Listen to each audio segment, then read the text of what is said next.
Θεματική ομάδα νούμερο 5. Μεθοδολογία σχεδιασμού, κοινωνικό, οικονομικό, πολιτισμικό πλαίσιο. Ερώτηση. Ποια στάδια περιλαμβάνει ο σχεδιασμός ενός εκπαιδευτικού προγράμματος στην εκπαίδευση ενηλίκων? Τα στάδια σχεδιασμού είναι τα εξής. Πρώτον, μελέτη του οικονομικού κοινωνικού πλαισίου του προγράμματος εκπαίδευσης ενηλίκων. Δεύτερον, διερεύνηση των χαρακτηριστικών των εκπαιδευόμενων. Τρίτον, διερεύνηση των εκπαιδευτικών αναγκών των εκπαιδευόμενων σε γνώσεις, ικανότητες, στάσεις και ο συσχετισμός τους με τις ανάγκες του κοινωνικο-οικονομικού πολιτισμικού πλαισίου. Τέταρτον, προσδιορισμός του σκοπού της εκπαιδευτικής παρέμβασης και των στόχων σε επίπεδο γνώσεων, ικανοτήτων, στάσεων. Πέμπτον, προσδιορισμός του περιεχομένου. Έκτον, επιλογή των κατάλληλων εκπαιδευτικών τεχνικών και εποπτικών μέσων. Έβδομον, σχεδιασμός της αξιολόγησης των πεπραγμένων. Ερώτηση. Ποιες κύριες διαστάσεις περιλαμβάνει η μελέτη του κοινωνικού, οικονομικού, πολιτισμικού πλαισίου ενός περιγράμματος εκπαίδευσης ενηλίκων? Οι βασικές διαστάσεις του κοινωνικο-οικονομικού πολιτισμικού πλαισίου είναι οι εξής. Πρώτον, δημογραφικές εξελίξεις, χαρακτηριστικά και εξέλιξη του πληθυσμού ως προς το φύλο, τις ομάδες ηλικιών, μετακινήσεις κτλ. 2. Οικονομική κατάσταση, απασχόληση, ανεργία, φτώχεια, αγορά εργασίας, οικονομική υποδομή, αναπτυξιακά πρότυπα και προγράμματα, αναμενόμενες οικονομικές εξελίξεις κτλ. 3. Κοινωνική κατάσταση, κοινωνικές υπηρεσίες, κοινωνικές συγκρούσεις και αντιπαραθέσεις, κοινωνική συνοχή, ειδικές κοινωνικές ομάδες, κοινωνικός αποκλεισμός, κοινωνικές πολιτικές κτλ. 4. Πολιτικές εξελίξεις και παρεμβάσεις. 5. Πολιτισμικά χαρακτηριστικά, αξίες, θεσμοί, ιδεολογίες, κουλτούρα, ήθη κτλ. 6. Τεχνολογία, τεχνολογική υποδομή, προγράμματα τεχνολογικού εξυγχρονισμού, τεχνολογικές εξελίξεις κτλ. 7.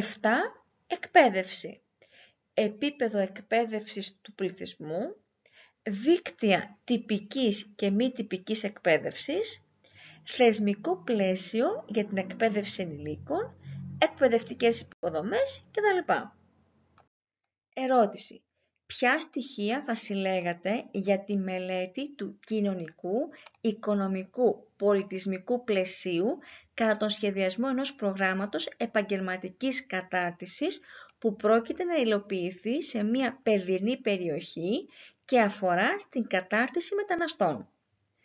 Παράγοντες που θα μπορούσαν να ληφθούν υπόψη είναι η εγκατάσταση, συνθήκες στέγασης, συνθήκες διαβίωσης, συνθήκες υγιεινής, πρόσβαση στην εκπαίδευση, δυσκολίες πρόσβασης στην πληροφόρηση, επίπεδο φτώχειας, προβλήματα κοινωνικής ένταξης, δημογραφικά χαρακτηριστικά, ηλικία, μορφωτικό επίπεδο, απομόνωση, περιθωριοποίηση, διαφορετική κουλτούρα εργασίας, ανεργία, συνθήκες απασχόλησης, παραβατικότητα, προβλήματα προσαρμογής, τοπική ζήτηση εργατικού δυναμικού και ευκαιρίες απασχόλησης, υφιστάμενη κατάσταση της αγοράς, προβλεπόμενες επενδύσεις, αναπτυξιακά προγράμματα,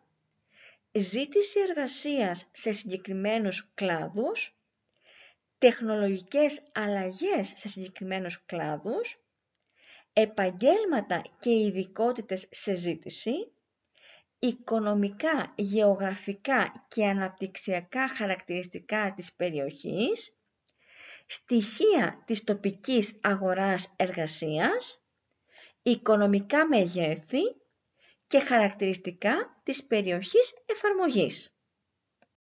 Ερώτηση. Ποια στοιχεία θα συλλέγατε για τη μελέτη του κοινωνικού, οικονομικού, πολιτισμικού πλαισίου κατά τον σχεδιασμό ενός προγράμματος επαγγελματικής κατάρτισης που απευθύνεται σε νέους ανέργους σε μία αστική περιοχή? Παράγοντες που θα μπορούσαν να ληφθούν υπόψη είναι η τοπική ζήτηση εργατικού δυναμικού και οι ευκαιρίες απασχόλησης, οικονομικά μεγέθη, υφιστάμενη κατάσταση της αγοράς, εθνικές και διεθνείς τάσεις στην αγορά εργασίας, στοιχεία απασχόλησης, προβλεπόμενες επενδύσεις, αναπτυξιακά προγράμματα, ζήτηση εργασίας σε συγκεκριμένους κλάδους εργασίας, τεχνολογικές αλλαγές σε συγκεκριμένους κλάδους, επαγγέλματα και ειδικότητες σε ζήτηση, οικονομικά, γεωγραφικά και αναπτυξιακά στοιχεία της αγοράς εργασίας, οικονομικά μεγέθη και χαρακτηριστικά της περιοχής εφαρμογής. Ερώτηση. Ποια είναι τα χαρακτηριστικά των εκπαιδευόμενων? Τα χαρακτηριστικά των εκπαιδευόμενων είναι το φύλο, η ηλικία, τα εκπαιδευτικά προσόντα, η επαγγελματική κατάρτιση και η επαγγελματική εμπειρία και εξειδίκευση, η εργασιακή τους κατάσταση, ενδεχομένως άνεργοι ή υποαπασχολούμενοι, στελέχοι, ανειδίκευτοι εργάτες κτλ.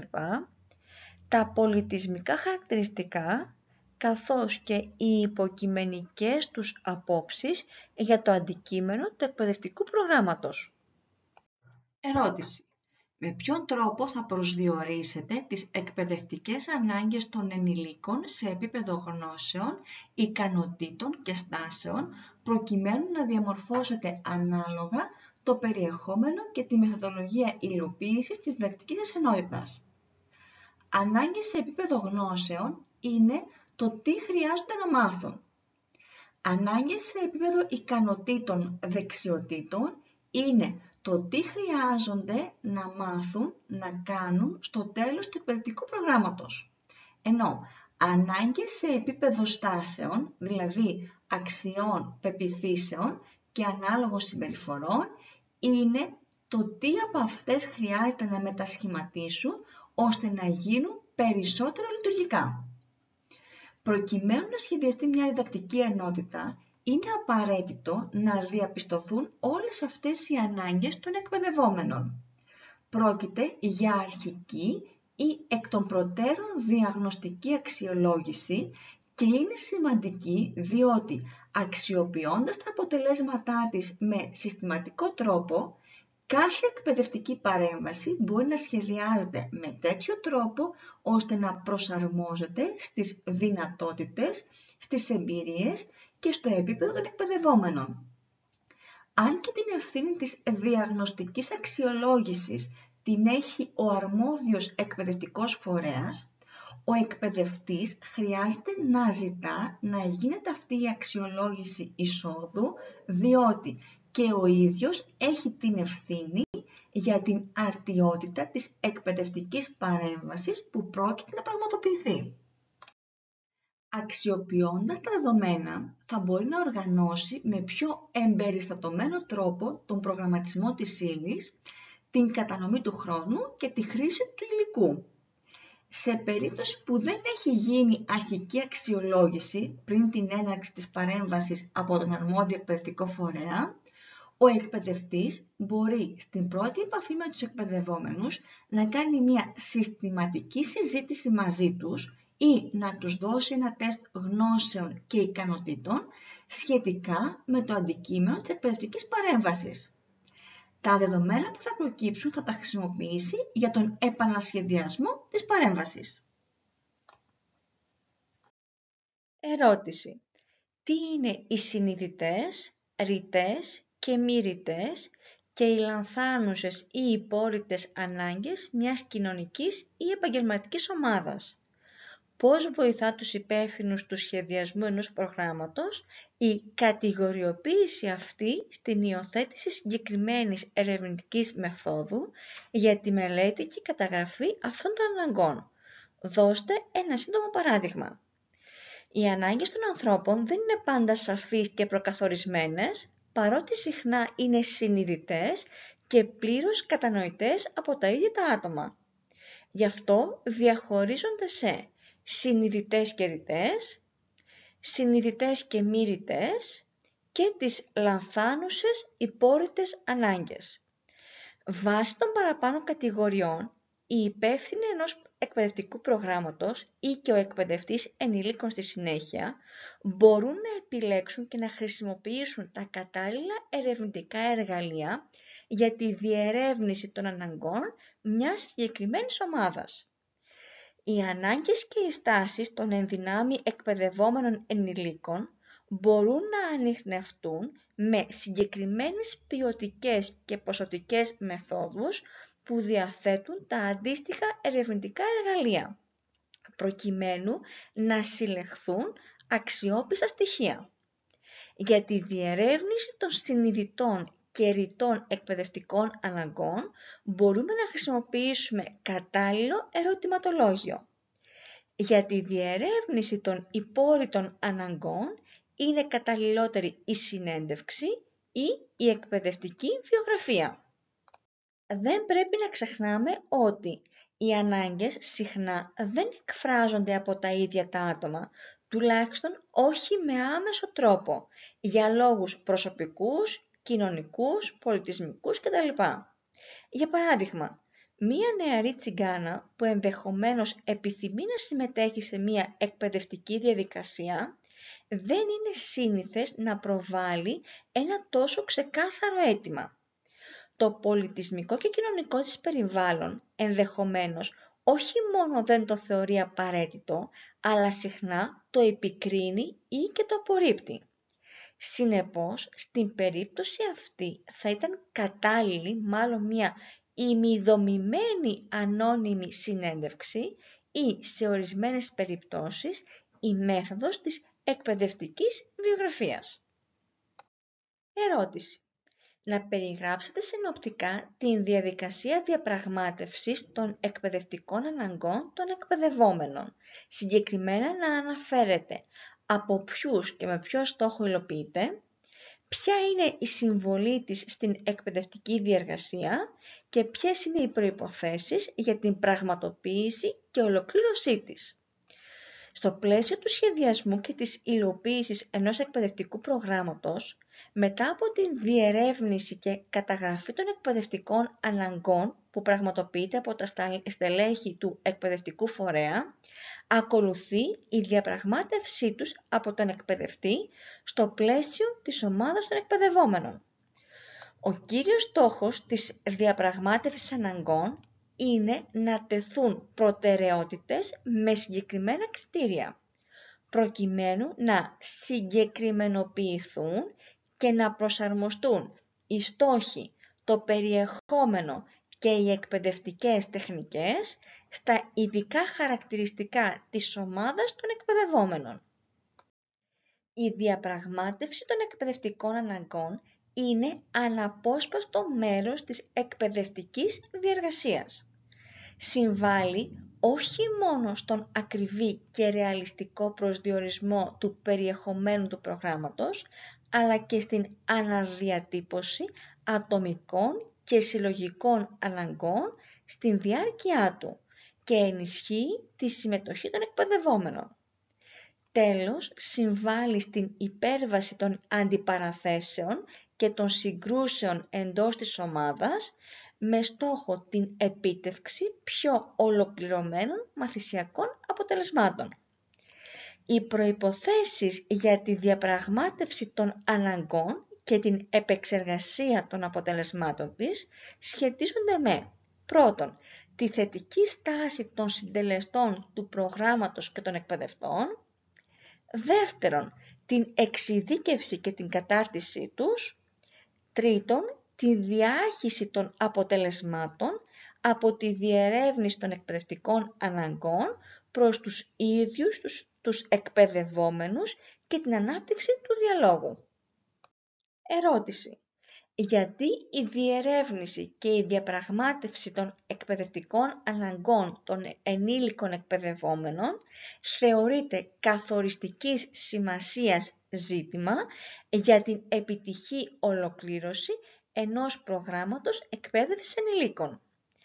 Η διερεύνηση και διαπραγμάτευση των εκπαιδευτικών αναγκών αποκαλύπτει τους λόγους εμπλοκής των ενήλικων εκπαιδευόμενων στο εκπαιδευτικό πρόγραμμα, τα κίνητρα αλλά και τις προσδοκίες που έχουν από αυτό.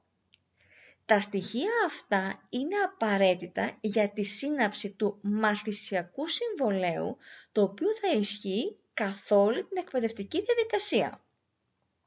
Επιπλέον, η διερεύνηση των εκπαιδευτικών αναγκών μπορεί να συμβάλλει στη διάγνωση των γνώσεων και των δεξιοτήτων ικανοτήτων που ήδη έχουν οι εκπαιδευόμενοι, αλλά και τη διάθεση που έχουν να εμπλακούν ενεργά στην εκπαιδευτική διαδικασία.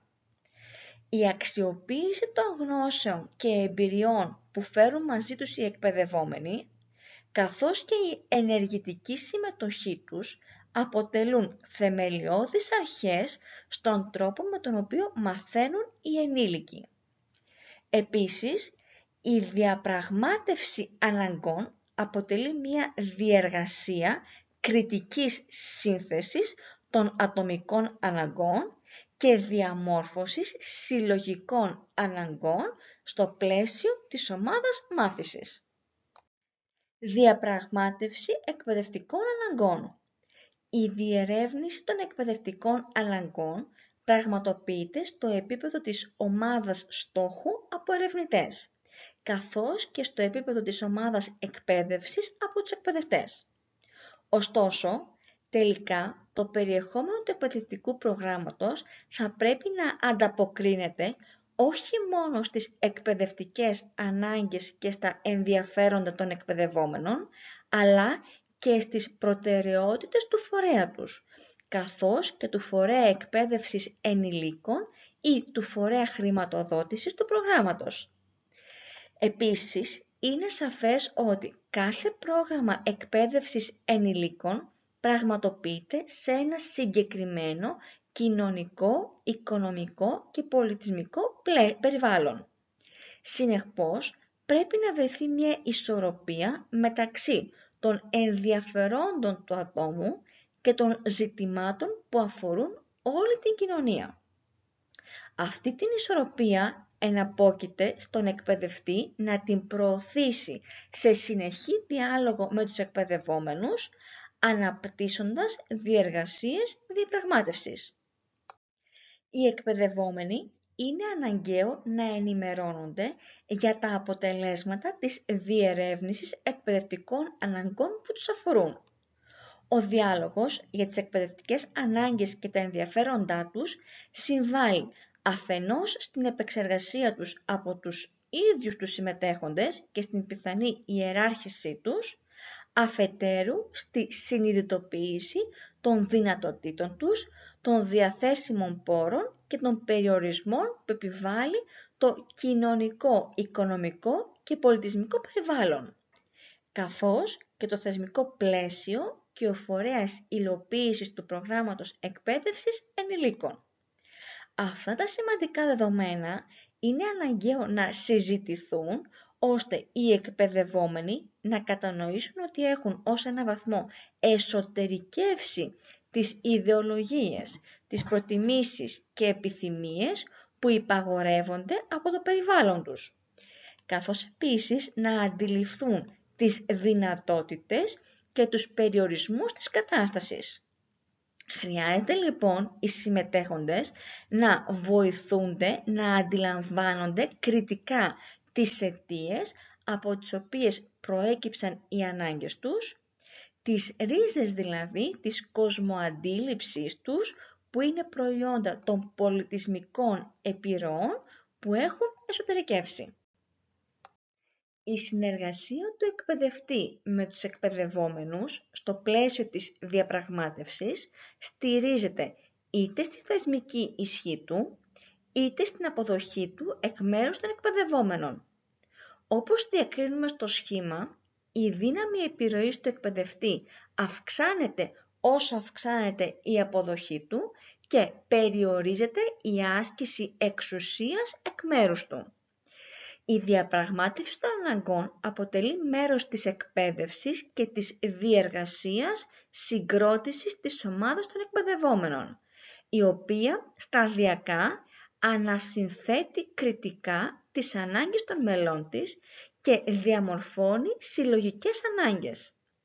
Η διαπραγμάτευση των προσωπικών και συλλογικών αναγκών και η συλλογική επεξεργασία των αναμενόμενων αποτελεσμάτων όχι μόνο αναπτύσσει τη διαθεσιμότητα και την εμπλοκή των εκπαιδευόμενων, αλλά και συμβάλλει στην υπέρβαση των πιθανών αντιθέσεων, αντιπαραθέσεων, συγκρούσεων και αντιφάσεων στο ξεπέρασμα των δυσλειτουργιών και στην βελτιστοποίηση του προγράμματος. Για τη διαπραγμάτευση αναγκών, πολύ σημαντική είναι η διάρκεια του προγράμματος εκπαίδευσης ενηλίκων και το πεδίο δράσης των εκπαιδευόμενων. Το διακύβευμα της διαπραγμάτευσης συναρτάται με το πνεύμα συνεργασίας που αναπτύσσεται ανάμεσα στους εμπλεκόμενους, εκπαιδευτές και εκπαιδευόμενους. Μελέτη περίπτωσης. Συχνά, όταν είμαστε αντιμέτωποι με μη ρητές ή με λανθασμένες εκπαιδευτικές ανάγκες των ανθρώπων, διαφαίνεται ότι χρειάζεται η εφαρμογή ποιοτικών ερευνητικών προσεγγίσεων. Οι βασικές ποιοτικές μέθοδοι για τη διερεύνηση των εκπαιδευτικών αναγκών και οι επιμέρους κατηγοριοποίησεις της, κάθε μιας, είναι οι εξής. Ιστορίες ζωής, διακρίνονται σε αναδρομικές και συγχρονικές. Μελέτες περίπτωσης, βασίζονται στην παρατήρηση με βασικούς τύπους εφαρμογής της μεθόδου της συμμετοχική και μη συμμετοχική παρατήρηση. Ατομική και ομαδική συνέντευξη. Η ατομική συνέντευξη μπορεί να είναι κατευθυνόμενη ή μη κατευθυνόμενη, συνέντευξη με ερωτήσεις κλειδιά σε μία ελεύθερη συζήτηση και μη κατευθυνόμενη. Η ομαδική συνέντευξη εφαρμόζεται σε ομάδες ανθρώπων με κοινά χαρακτηριστικά. Ποια είναι καταλληλότερη από αυτές, σύμφωνα με την άποψή σας, για την διερεύνηση ειδικών χαρακτηριστικών και των εκπαιδευτικών αναγκών μιας ομάδας ανέργων με μέσο όρο ηλικίας τα 40 έως 50 έτη που ζουν σε απομακρυσμένη περιοχή.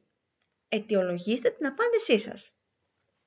Για τη συγκεκριμένη ομάδα ενήλικων εκπαιδευόμενων, ως καταλληλότερη μέθοδος διερεύνησης των εκπαιδευτικών αναγκών τους, μπορεί να θεωρηθεί η ημικατευθυνόμενη ατομική συνέντευξη, καθώς και η μη κατευθυνόμενη συνέντευξη.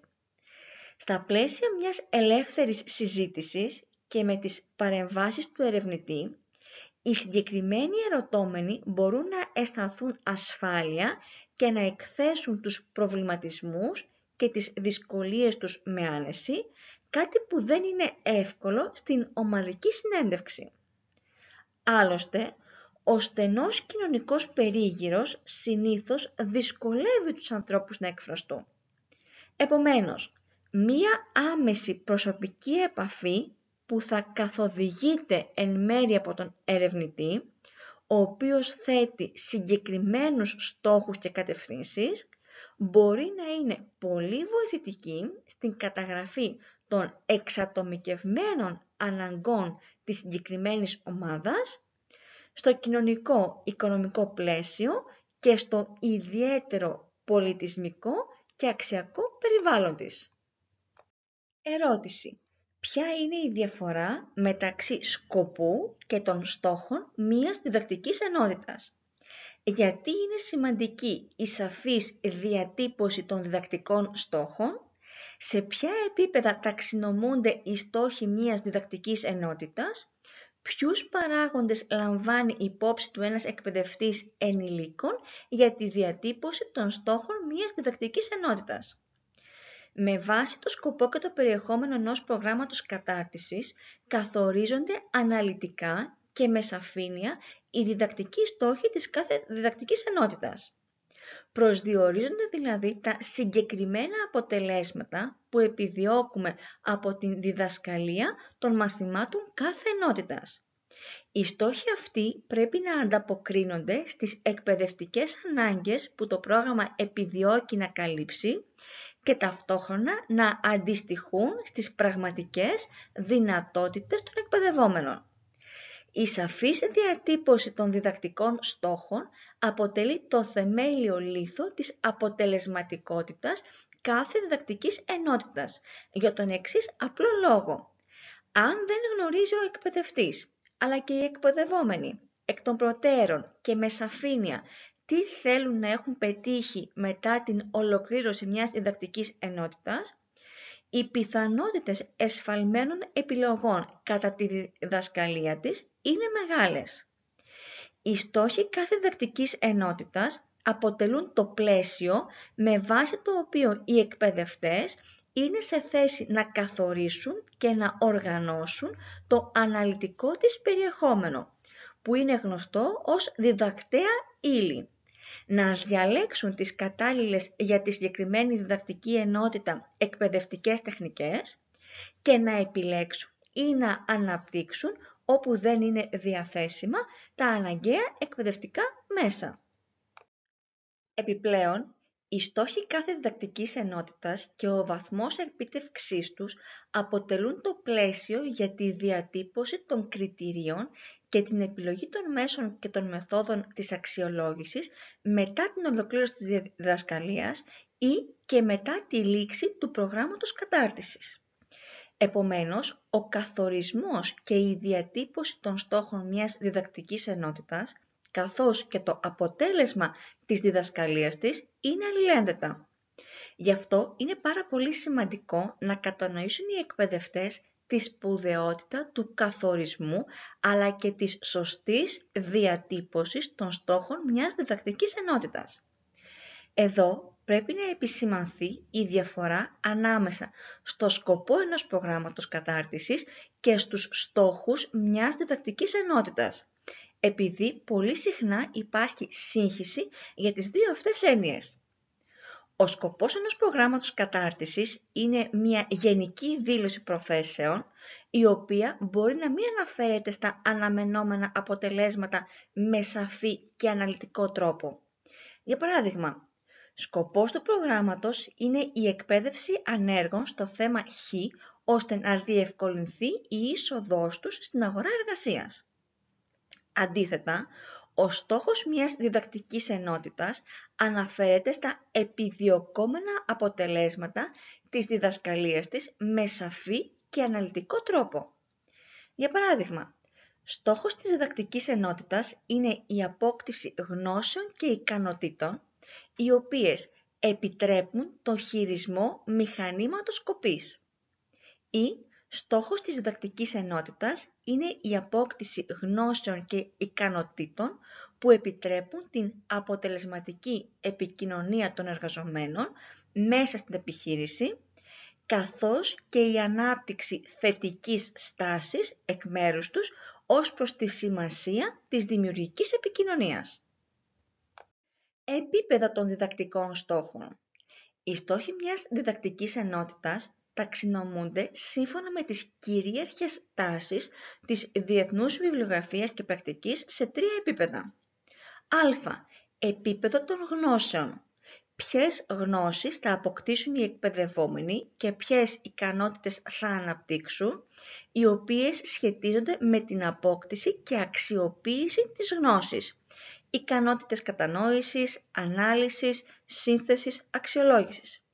Για παράδειγμα, στόχος της 5ωρης διδακτικής ενότητας, αρχές εκπαίδευσης ενηλίκων, είναι να μπορούν οι εκπαιδευόμενοι να κατονομάζουν και να περιγράφουν αυτές τις αρχές, γνώση, να εντοπίζουν τα κοινά τους στοιχεία, ανάλυση, να τα διασυνδέουν με τις βασικές θεωρίες που αναφέρονται στη μάθηση των ενηλίκων, σύνθεση, και να ερμηνεύουν τη σημασία που έχουν αυτές οι αρχές για την αποτελεσματική μάθηση, κατανόηση, αξιολόγηση. Β. Επίπεδο των ικανοτήτων. Τι θα είναι ικανοί να κάνουν οι εκπαιδευόμενοι μετά το τέλος της διδακτικής ενότητας.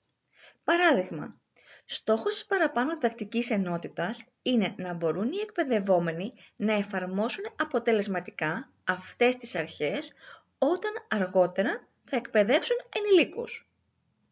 Γ. Επίπεδο των στάσεων. Ποιες αξίες και γενικά προδιαθέσεις θα αναπτύξουν ή θα αποκτήσουν οι εκπαιδευόμενοι, οι οποίες θα επηρεάσουν τις προτιμήσεις και τη συμπεριφορά τους για ορισμένα πρόσωπα, πράγματα ή καταστάσεις. Για παράδειγμα, στόχος της παραπάνω διδακτικής ενότητας είναι οι εκπαιδευόμενοι να αναπτύξουν θετική στάση απέναντι στον τρόπο με τον οποίο μαθαίνουν καλύτερα οι ενήλικοι, ιδιαίτερα απέναντι στις αρχές της μάθησης μέσω πράξης και ενεργητικής συμμετοχής. Η σημασία της στοχοθεσίας στο επίπεδο των στάσεων. Πολύ συχνά ένα πρόγραμμα κατάρτισης, ακόμη και αν προσφέρει στους εκπαιδευόμενους τις κατάλληλες γνώσεις και ικανότητες, ακυρώνεται ως προς την αποτελεσματικότητά του εάν δεν έχει σχεδιαστεί με τρόπο που να μπορούν να αναπτυχθούν στη διάρκεια του οι κατάλληλες στάσεις ως προς το αντικείμενο της μάθησης και τις εφαρμογές του στην πράξη. Χαρακτηριστικές είναι οι περιπτώσεις αρκετών προγραμμάτων κατάρτισης στην πληροφορική που απευθύνεται σε εργαζόμενους επιχειρήσεων ή οργανισμών. Συχνά, ακόμη και αν οι εργαζόμενοι αποκτήσουν στη διάρκεια ενός τέτοιου προγράμματος γνώσεις και ικανότητες αναφορικά με τη χρήση κάποιου νέου συστήματος πληροφορικής, το σύστημα αυτό δεν εφαρμόζεται ικανοποιητικά γιατί δεν έχει υπάρξει μέριμνα να αναπτυχθεί η θετική στάση των συμμετεχόντων ως προς τη χρησιμοποίησή του. Λόγου χάρη, οι εργαζόμενοι εξακολουθούν να ανησυχούν για τις επιπτώσεις που θα έχει στο εργασιακό τους καθεστώς η χρήση της πληροφορικής. Βλέπουν ανταγωνιστικά τους νεότερους συναδέλφους τους που εξοικειώνονται γρηγορότερα με το νέο σύστημα και το καθεξής. Ερώτηση. Πώς διαμορφώνεται ο σκοπός ενός εκπαιδευτικού προγράμματος? Αναφέρατε τουλάχιστον 3 ρήματα για την κατάλληλη διατύπωση των στόχων μιας διδακτικής ενότητας σε επίπεδο γνώσεων, σε επίπεδο δεξιοτήτων ικανοτήτων και σε επίπεδο στάσεων συμπεριφορών, δηλαδή συνολικά 9 ρήματα τουλάχιστον. Ο εκπαιδευτικός σκοπός ενός εκπαιδευτικού προγράμματος διαμορφώνεται με βάση την ανάλυση των σημαντικών δεδομένων που αφορούν το αντικείμενο διδασκαλίας, το κοινωνικο-οικονομικό πολιτισμικό πλαίσιο του προγράμματος, καθώς και από την ανάλυση των εκπαιδευτικών αναγκών του πληθυσμού στόχου. Για την ορθή διατύπωση στόχων μιας διδακτικής ενότητας σε επίπεδο γνώσεων μπορούν να χρησιμοποιηθούν τα εξής ρήματα. Αναγνωρίζω, διακρίνω, ερμηνεύω, περιγράφω, ορίζω. Για την ορθή διατύπωση στόχων μιας διδακτικής ενότητας σε επίπεδο ικανοτήτων δεξιοτήτων μπορούν να χρησιμοποιηθούν τα εξής ρήματα. Σχεδιάζω, διορθώνω, ελέγχω, επιλύω, εφαρμόζω. Για την ορθή διατύπωση στόχων μιας διδακτικής ενότητας σε επίπεδο στάσεων συμπεριφορών μπορούν να χρησιμοποιηθούν τα εξής ρήματα. Ενθαρρύνω, παροτρύνω, προτιμώ, υποστηρίζω, υιοθετώ. Αν σας αρέσει το βιντεάκι, μην ξεχάσετε να κάνετε ένα like, ένα σχόλιο, εγγραφή στο κανάλι και κουδουνάκι για περισσότερα βίντεο. Ερώτηση. Σε συζήτηση ανάμεσα σε εκπαιδευτές ενηλίκων διατυπώνεται η άποψη πως δεν είναι απαραίτητη η διατύπωση των διδακτικών στόχων για την επιτυχή υλοποίηση μιας διδακτικής παρέμβασης σε ένα πρόγραμμα εκπαίδευσης ενηλίκων. Εκείνο που χρειάζεται είναι η εμπειρία του εκπαιδευτή. Να σχολιάσετε σύντομα την προαναφερόμενη άποψη. Η άποψη αυτή δεν είναι σωστή, καθώς για την επιτυχή υλοποίηση μιας διδακτικής παρέμβασης απαραίτητη είναι η διατύπωση των διδακτικών στόχων. Οι στόχοι περιγράφουν με ακρίβεια τα επιδιωκόμενα αποτελέσματα της εκπαιδευτικής παρέμβασης. Τα αποτελέσματα πρέπει να προσδιορίζονται με τρόπο σαφή, συγκεκριμένο, παρατηρήσιμο και ελέγξιμο, για να μπορεί να αποτυπωθεί ο βαθμός στον οποίο επιτυγχάνεται. Επίσης, οι εκπαιδευτικοί στόχοι βοηθούν τον εκπαιδευτή α. στην διαμόρφωση του περιεχομένου της εκπαιδευτικής συνάντησης, β. στον υπολογισμό του χρόνου που θα χρειαστεί για τις διάφορες δραστηριότητες, γ. στην επιλογή κατάλληλων εκπαιδευτικών τεχνικών και εποπτικών μέσων διδασκαλίας. Οι εκπαιδευτικοί στόχοι βοηθούν τους εκπαιδευόμενους στην ενεργό συμμετοχή τους στην εκπαιδευτική παρέμβαση και συμβάλλουν στην υποκίνηση του ενδιαφέροντός τους. Ερώτηση. Ο προσδιορισμός του περιεχομένου μιας διδακτικής ενότητας αποτελεί βασικό στοιχείο του σχεδιασμού της. Τι περιλαμβάνει? Περιλαμβάνει τον καθορισμό του περιεχομένου της διδακτικής ενότητας, την κατανομή του περιεχομένου της διδακτικής ενότητας σε επιμέρους θέματα, υποενότητες, και την χρονική κατανομή των θεμάτων της διδακτικής ενότητας. Για παράδειγμα, πρόγραμμα κατάρτισης, τεχνικές διοίκησης προσωπικού, διάρκειας 350 ωρών. Διδακτική ενότητα ανθρώπινες σχέσεις, 20 ώρες. Περιεχόμενο, κανόνες και αρχές που διέπουν τις ανθρώπινες σχέσεις, επιπτώσεις του ψυχοκοινωνικού περιβάλλοντος της επιχείρησης στη συμπεριφορά του προσωπικού, θέματα, υποενότητες, ανάπτυξη των ανθρωπίνων σχέσεων μέσα στην επιχείρηση, βασικοί κανόνες και αρχές των ανθρώπινων σχέσεων, στοιχεία κοινωνικής ψυχολογίας, το ψυχοκοινωνικό περιβάλλον της επιχείρησης, ενδοεπιχειρησιακή επικοινωνία. Χρονική κατανομή. Παίρνουμε τις υποενότητες και τις χωρίζουμε σε διδακτικές ώρες. Για παράδειγμα, τα στοιχεία κοινωνικής ψυχολογίας 2 ώρες, βασικοί κανόνες και αρχές των ανθρωπίνων σχέσεων 8 ώρες, ανάπτυξη των ανθρωπίνων σχέσεων μέσα στην επιχείρηση 2 ώρες, το φυσικοκοινωνικό περιβάλλον της επιχείρησης 2 ώρες, ενδοεπιχειρησιακή επικοινωνία 6 ώρες, σύνολο 20 ώρες. Προδιαγραφές για τον καθορισμό και την οργάνωση του περιεχομένου. Κατά το σχεδιασμό του περιεχομένου μιας διδακτικής ενότητας, είναι σκόπιμο να τηρούνται ορισμένες βασικές προδιαγραφές. Συγκεκριμένα, το περιεχόμενο θα πρέπει πρώτον να αντιστοιχεί πλήρως και επαρκώς και στο σκοπό του προγράμματος κατάρτισης και στους στόχους της συγκεκριμένης διδακτικής ενότητας. Δεύτερον, να ανταποκρίνεται με επάρκεια στις διαπιστωμένες εκπαιδευτικές ανάγκες και τα βασικά χαρακτηριστικά των εκπαιδευόμενων. Τρίτον, να καθορίζεται αναλυτικά και να διατυπώνεται με σαφήνεια.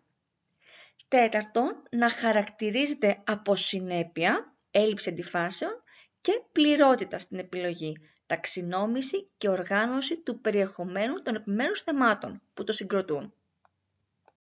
Το θεωρητικό περιεχόμενο μιας διδακτικής ενότητας περιλαμβάνει έννοιες, αρχές, κανόνες και μεθόδους που ανήκουν σε ένα επιστημονικό πεδίο ή σε ένα τεχνολογικό τομέα, όπως για παράδειγμα η οικονομία και η χημική τεχνολογία, ή είναι διθεματικά και εντάσσονται σε περισσότερα από ένα επιστημονικά πεδία ή τεχνολογικούς τομείς, όπως για παράδειγμα η μόλυνση του περιβάλλοντος ή η πρόληψη των ατυχημάτων.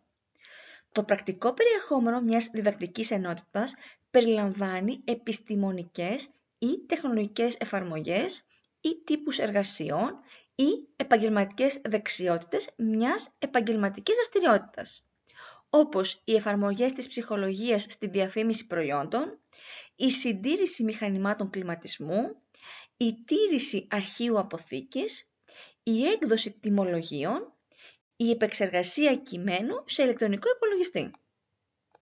Οι πλέον συνηθισμένες πηγές άντλησης στοιχείων για τον καθορισμό του περιεχομένου μιας διδακτικής ενότητας είναι οι συναφείς με το θέμα της διδακτικής ενότητας επιστημονικές και επαγγελματικές εκδόσεις, όπως επίσης και τα αντίστοιχα εκπαιδευτικά εγχειρίδια.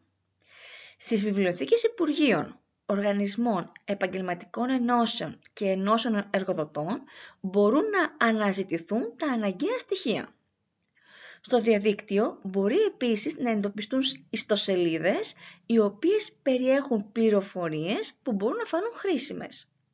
Σημαντικό ρόλο στον καθορισμό του περιεχομένου μιας διδακτικής ενότητας με πρακτικό περιεχόμενο μπορούν να παίξουν επίσης οι απόψεις και οι εκτιμήσεις ειδικευμένων ατόμων και έμπειρων επαγγελματιών.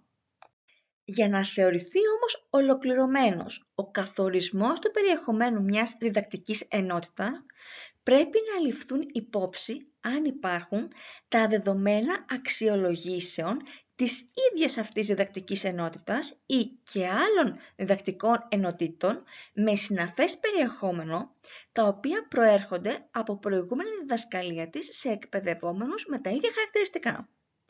Τα συμπεράσματα αξιολογήσεων άλλων διδακτικών ενοτήτων με χαρακτηριστικά συγκρίσιμα με εκείνα της διδακτικής ενότητας που σχεδιάζουμε παρουσιάζουν ενδιαφέρον και αν αξιοποιηθούν κατάλληλα μπορούν να συμβάλλουν σημαντικά είτε στον εμπλουτισμό του περιεχομένου της είτε στην προσαρμογή του στις ανάγκες των εκπαιδευόμενων. Για τους λόγους αυτούς, ο εκπαιδευτής οφείλει να διερευνά αν υπάρχουν τέτοια δεδομένα αξιολογήσεων και να τα περιλαμβάνει στο υλικό σχεδιασμού της διδακτικής ενότητας. Ένα σημαντικό πρόβλημα που τίθεται κατά τον καθορισμό του περιεχομένου μιας διδακτικής ενότητας είναι ο προσδιορισμός της έκτασης και του βάθους του. Αυτά πρέπει να καθορίζονται πρώτα απ' όλα σύμφωνα με τους στόχους της διδακτικής ενότητας όπως έχουν ήδη διατυπωθεί, αλλά παράλληλα να αντιστοιχούν στα εκπαιδευτικά προσόντα και την επαγγελματική εμπειρία των εκπαιδευόμενων. Το κριτήριο αυτό της διπλής αντιστοιχίας είναι σημαντικό και πρέπει να επικρατεί στον καθορισμό του περιεχομένου μιας διδακτικής ενότητας, ώστε να διασφαλίζεται η αποτελεσματικότητα της διδασκαλίας. Ταυτόχρονα όμως με την παραπάνω αντιστοιχεία, πρέπει να διασφαλίζεται και η πληρότητα και η νοηματική αλληλουχία του περιεχομένου αυτού. Δηλαδή, να μην υπάρχουν στο περιεχόμενο της διδακτικής ενότητας αντιφάσεις, επικαλύψεις και κενά. Σε μια διδακτική ενότητα με θεωρητικό περιεχόμενο επικρατεί κατά κανόνα το κριτήριο της ενιολογικής αλληλουχίας των γνώσεων, όπως ορίζεται από την οργάνωση του επιστημονικού πεδίου ή του τεχνολογικού τομέα στον οποίο αυτή ανήκει. Παράδειγμα, το περιεχόμενο της διδακτικής ενότητας ανθρώπινες σχέσεις οργανώνεται με κριτήριο την ενιολογική αλληλουχία των γνώσεων, όπως ορίζεται από το επιστημονικό πεδίο της διοίκησης προσωπικού, το οποίο ανήκει στην επιστήμη της διοίκησης επιχειρήσεων. Όπως προκύπτει από τις συναφείς επιστημονικές εκδόσεις και τα εκπαιδευτικά εγχειρίδια, μια τέτοια ενιολογική αλληλουχία είναι η εξής: στοιχεία κοινωνικής ψυχολογίας, βασικοί κανόνες και αρχές των ανθρώπινων σχέσεων, ανάπτυξη των ανθρώπινων σχέσεων μέσα στην επιχείρηση, το ψυχοκοινωνικό περιβάλλον της επιχείρησης, ενδοεπιχειρησιακή επικοινωνία. Σε μία διδακτική ενότητα με πρακτικό περιεχόμενο επικρατεί κατά περίπτωση, ανάλογα με το συγκεκριμένο περιεχόμενό της, το κριτήριο του τύπου ή της χρονικής αλληλουχίας των εργασιών, των κατηγοριών και επιπέδων δεξιοτήτων μιας επαγγελματικής πρακτικής. Παράδειγμα, Το περιεχόμενο της διδακτικής ενότητας, μηχανογραφημένες υπηρεσίες υποδοχής ξενοδοχειακών επιχειρήσεων, οργανώνεται με κριτήριο την χρονική αλληλουχία σε συνδυασμό με τον τύπο των εργασιών που απαιτούνται για τη διαχείριση των υπηρεσιών υποδοχής ενός ξενοδοχείου με τη χρήση ενός προγράμματος ηλεκτρονικού υπολογιστή.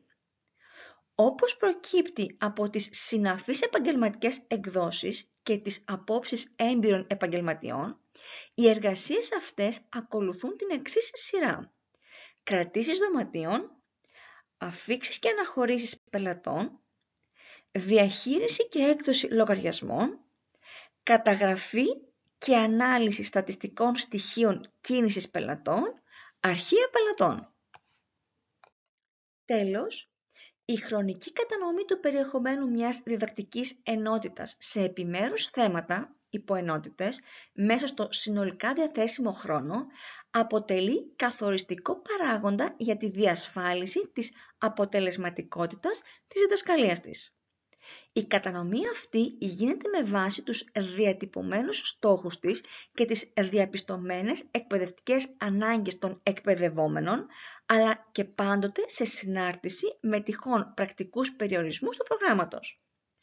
Βασικά κριτήρια για τον καθορισμό της χρονικής έκτασης των επιμέρους θεμάτων μιας διδακτικής ενότητας μέσα στο συνολικό διαθέσιμο χρόνο αποτελούν: πρώτον, η έκταση και το βάθος του περιεχομένου των επιμέρους θεμάτων της διδακτικής ενότητας σε συνδυασμό με τα εκπαιδευτικά προσόντα και την επαγγελματική εμπειρία, άρα με τις εκτιμόμενες ανάγκες αλλά και τις δυνατότητες των εκπαιδευόμενων. Δεύτερον, ο τύπος των διατυπωμένων στόχων της διδακτικής ενότητας σε συνδυασμό με το περιεχόμενο των στόχων αυτών. Σημειώνεται ότι δεν υπάρχουν καθιερωμένες τεχνικές για τον καθορισμό της χρονικής έκτασης και κατά συνέπεια τη χρονική κατανομή των επιμέρους θεμάτων μιας διδακτικής ενότητας. Η δραστηριότητα αυτή βασίζεται κατά κανόνα σε απόψεις και εκτιμήσεις ατόμων ειδικευμένων στο θεματικό περιεχόμενο μιας διδακτικής ενότητας και σε συμπεράσματα αξιολογήσεων της ίδιας ή συναφών διδακτικών ενοτήτων. Ερώτηση. Για ποιους λόγους θα εντάσσατε στο σχεδιασμό μιας διδακτικής ενότητας την πρακτική άσκηση, εφόσον βέβαια συνάδει με το αντικείμενο της ενότητας? Ποια βασικά χαρακτηριστικά της εναρμονίζονται με τις προϋποθέσεις αποτελεσματικής μάθησης ενηλίκων? Συμβολή της πρακτικής άσκησης. Πρώτον, οι εκπαιδευόμενοι ενεργοποιούνται και πράττουν σε ομαδικό ή ατομικό επίπεδο για εμπέδωση της γνώσης που απέκτησαν στη θεωρητική κατάρτιση. Δεύτερον, η εκπαιδευτική διαδικασία είναι προσανατολισμένη στις ανάγκες και στα ενδιαφέροντα των εκπαιδευόμενων. Τρίτον, οι εκπαιδευόμενοι συνεργάζονται στενά μεταξύ τους, καθώς και συχνά με συντελεστές των χώρων εργασίας. Τέταρτον, αποκτούν ή διευρύνουν ικανότητες και στάσεις που αναπτύσσονται μόνο σε πραγματικό εργασιακό περιβάλλον. Πέμπτο, η πρακτική άσκηση σε εργασιακούς χώρους μπορεί να οδηγήσει στην επαγγελματική ένταξη των εκπαιδευόμενων στις συγκεκριμένες επιχειρήσεις. Ερώτηση.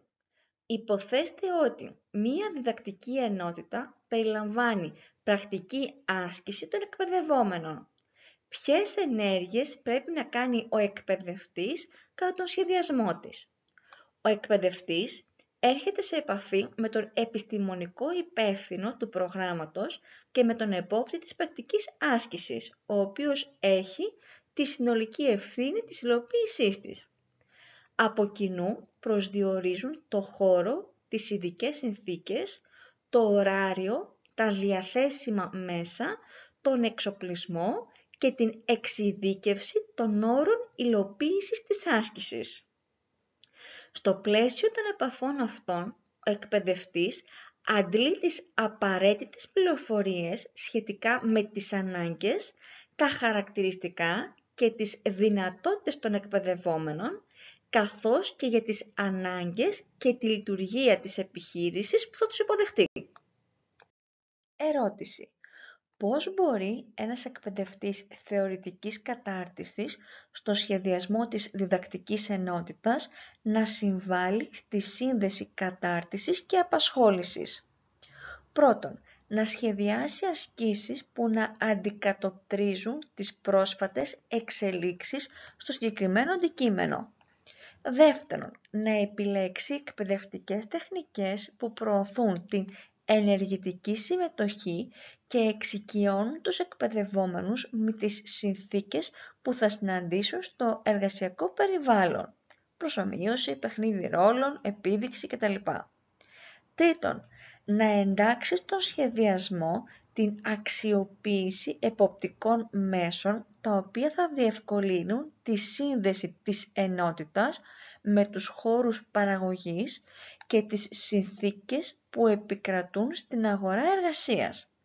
Προβολή βιντεοτενίας με θέματα από τους εργασιακούς χώρους, επεξεργασία ζητημάτων από περιοδικά και ειδικές εκδόσεις, αναζήτηση στο διαδίκτυο κτλ. Τέταρτον, να προγραμματίσει συνεντεύξεις από ειδικούς και εκπαιδευτικές επισκέψεις σε εργασιακούς χώρους και να προβλέψει την δημιουργική αξιοποίηση αυτής της εμπειρίας. Ερώτηση.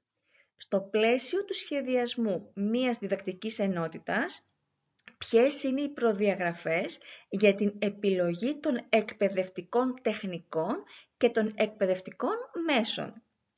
Η επιλογή εκπαιδευτικών τεχνικών με κριτήρια βασισμένα αφενός στα κύρια χαρακτηριστικά των εκπαιδευόμενων και αφετέρου στους στόχους και στο περιεχόμενο της διδακτικής ενότητας, επιδιώκει την εξασφάλιση της βέλτιστης αποτελεσματικότητας της διδασκαλίας της. Η επιλογή των εκπαιδευτικών τεχνικών για μια διδακτική ενότητα είναι αποτέλεσμα μιας συνδυασμένης εκτίμησης του τύπου των επιδιωκόμενων αποτελεσμάτων από τους διατυπωμένους στόχους της διδακτικής ενότητας, του περιεχομένου της διδακτικής ενότητας, των βασικών χαρακτηριστικών των εκπαιδευόμενων με κύριο στοιχείο την ομοιογένεια ή τη διαφορά τους, του διαθέσιμου διδακτικού χρόνου, των δυνατοτήτων εφαρμογής κάθε τεχνικής ανάλογα με την διαθέσιμη υποδομή, της ευχέρειας των αντίστοιχων εκπαιδευτών και της εξοικείωσής τους με την αντίστοιχη τεχνική. Σε κάθε περίπτωση πάντως, η εκπαιδευτική τεχνική για κάθε διδακτική ενότητα θα πρέπει να καθορίζεται με σαφήνεια κατά το στάδιο του σχεδιασμού της. Τα εκπαιδευτικά μέσα επιλέγονται επίσης σε αντιστοιχεία με τα βασικά χαρακτηριστικά των εκπαιδευόμενων και το περιεχόμενο της διδακτικής ενότητας και επιδιώκουν πρωταρχικά να διασφαλίσουν τους αναγκαίους όρους για την αποτελεσματικότητα των καθορισμένων εκπαιδευτικών τεχνικών. Ο τύπος, η μορφή και το περιεχόμενο των εκπαιδευτικών μέσων είναι συνήθως το αποτέλεσμα αποφάσεων που βασίζονται σε συνδυασμένες εκτιμήσεις, αντίστοιχες με εκείνες που λαμβάνουμε υπόψη στην επιλογή των εκπαιδευτικών τεχνικών. Ερώτηση. Σε ποιες περιπτώσεις η αξιολόγηση μιας διδακτικής ενότητας αποκτά ουσιαστικό περιεχόμενο? Η αξιολόγηση αποκτά ουσιαστικό περιεχόμενο όταν πρώτον, δεν αποτελεί αυτοσκοπό. Δεύτερον, αποτελεί μια διαδικασία συλλογής έγκυρων, αξιόπιστων και χρήσιμων πληροφοριών και δεδομένων. Τρίτον, επεκτείνεται στην εξήγηση και στην ερμηνεία των αποτελεσμάτων που προκύπτουν. Τέταρτον, συμπληρώνεται και συνδυάζεται με διαδικασίες τεκμηριωμένης ανατροφοδότησης με σκοπό τον εμπλουτισμό και τον επαναπροσδιορισμό του εκπαιδευτικού έργου. Ερώτηση. Στο πλαίσιο αξιολόγησης μιας διδακτικής ενότητας ενός προγράμματος συνεχιζόμενης επαγγελματικής κατάρτισης, διατυπώστε 3 ερωτήματα αξιολόγησης στον άξονα «Σχεδιασμός διδακτικής ενότητας». Τα 3 ερωτήματα είναι τα εξής. Ο σχεδιασμός της διδακτικής ενότητας διακρίνεται α για τη σαφή και εύστοχη διατύπωση των εκπαιδευτικών στόχων. Β. Διακρίνεται για την κατάλληλη χρήση των εκπαιδευτικών τεχνικών και μέσων διδασκαλίας. Γ. Διακρίνεται για τη δυνατότητα ανάπτυξης ομαδικού πνεύματος συνεργασίας μεταξύ εκπαιδευτή και εκπαιδευόμενων. Ερώτηση. Στο πλαίσιο αξιολόγησης μιας διδακτικής ενότητας ενός προγράμματος συνεχιζόμενης κατάρτισης, διατυπώστε 3 ερωτήματα αξιολόγησης στον άξονα εκπαιδευτικές τεχνικές. Τα ερωτήματα είναι τα εξής. Οι εκπαιδευτικές τεχνικές που χρησιμοποιήθηκαν στη διδασκαλία της διδακτικής ενότητας. Α. Συνέβαλαν στην ενεργητική συμμετοχή των εκπαιδευόμενων στο πλαίσιο υλοποίησης της μαθησιακής διαδικασίας. Β. Ήταν λειτουργικές σε σχέση με τους στόχους της διδακτικής ενότητας. Γ.